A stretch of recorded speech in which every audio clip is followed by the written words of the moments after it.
Assalamualaikum warahmatullahi wabarakatuh. Waalaikumsalam warahmatullahi wabarakatuh.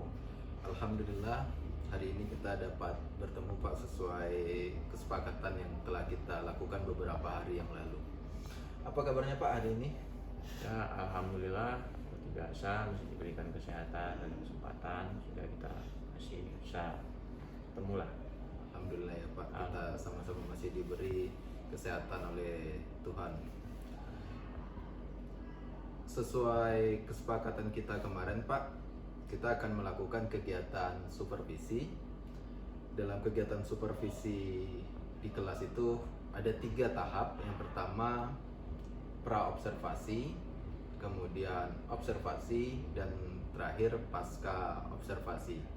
Hari ini sesuai kesepakatan kita akan melakukan pra-observasi. Dalam pra-observasi ini ada beberapa hal yang ingin saya obrolkan dengan Bapak terkait dengan kegiatan sebelum supervisi nanti.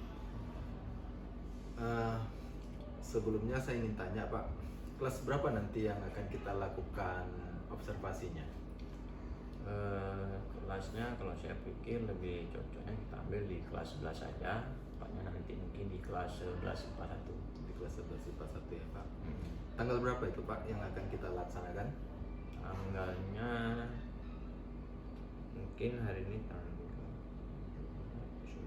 19 saja Pak, Jumat. Nah, besok hari Bu. Iya, tanggal 19 Mei nanti ya Pak. 19 Mei. Usah. Jadi dalam kegiatan pembelajaran tadi Pak, nantinya tujuan pembelajarannya apa Pak yang ingin dicapai? Kalau tujuan pembelajaran mungkin kebetulan pada saat ini di kelas 11 itu mata pelajaran sejarah Indonesia kita sudah masuknya Jepang Indonesia ya. Masuk Jepang. Jadi tujuan pembelajarannya itu ya tujuannya peserta didik itu dapat mengetahui dan mengambil pelajaran dari bagaimana proses taktik orang Indonesia, Soekarno dan kawan-kawan dalam menyambut kedatangan Jepang, karena pada saat itu kan kita masih ada penjajahan dari Belanda, sehingga daripada pembelajaran itu peserta didik ini dapat mengambil pelajaran bagaimana sih taktik dan upaya bangsa Indonesia ini ketika Jepang itu datang. Jadi seperti strategi untuk menyambut Jepang, kehadiran Jepang tersebut ya Pak. Dalam pembelajaran tersebut, area pengembangan peserta didik yang ingin dicapai itu bagian mananya Pak? Kalau dalam mata pelajaran kita itu kalau area pengembangannya kita lebih ke cenderung ke kognitifnya Pak, ataupun kepada pengetahuan si peserta didik tentang bagaimana proses lahirnya dan perjuangan bangsa ini dari pembelajaran kita sejarah kan.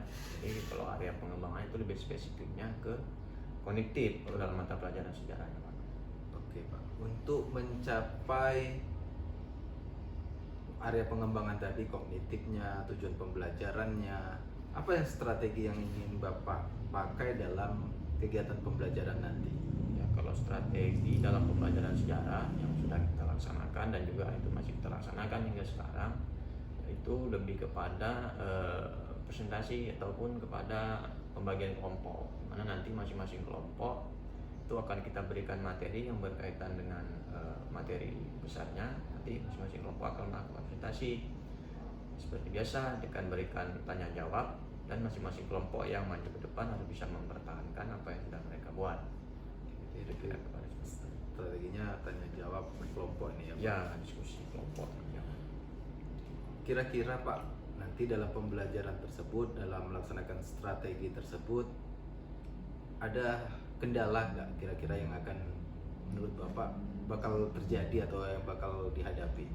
Kalau kendala secara umum saya pikir dalam proses pembelajaran khususnya dalam diskusi kelompok ini tidak ada kendala yang secara lebih kendala-kendala kecil itu berkaitan pada pribadi peserta didik. Mungkin kan ada dalam satu kelompok misalnya 1 atau 2 orang yang mungkin kurang aktif, sehingga aktifnya lebih kepada beberapa orang pada kelompoknya.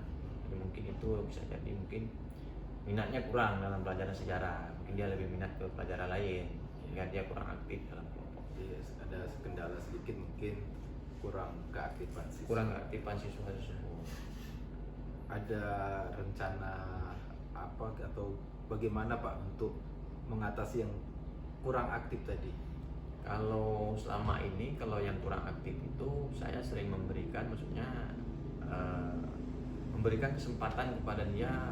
Ya misalnya dalam satu kelompok itu ada yang lebih menonjol, Ya. saya tidak berikan lagi kesempatan kepada dia, tapi saya upayakan sebagaimana yang tidak aktif ini kalau bisa dia yang bertanya ataupun yang memberikan jawaban, supaya dia mau Ada pergantian peran. ada gitu ya, pergantian Pak. peran terhadap dalam kelompok tersebut.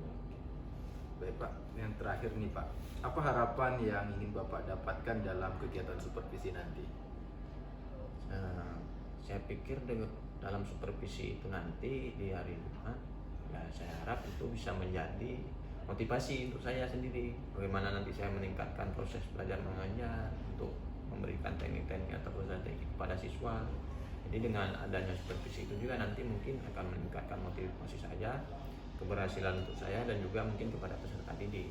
Jadi motivasinya dan untuk pengembangan diri saya sendiri juga. Jadi motivasinya untuk Bapak dalam pengembangan diri Bapak juga nanti Ya, untuk ujungnya adalah untuk tujuan pendidikan ke Keberhasilan. peserta didik ya Pak. Mungkin itu saja Pak untuk obrolan kita pada hari ini. Kita nanti bertemu lagi di hari Jumat, Jumat tanggal 19 di kegiatan supervisi observasi langsung di kelas ya Pak. kelas Pasaki, Pak. Terima kasih. Mungkin kita akhiri. Assalamualaikum warahmatullahi wabarakatuh. Waalaikumsalam.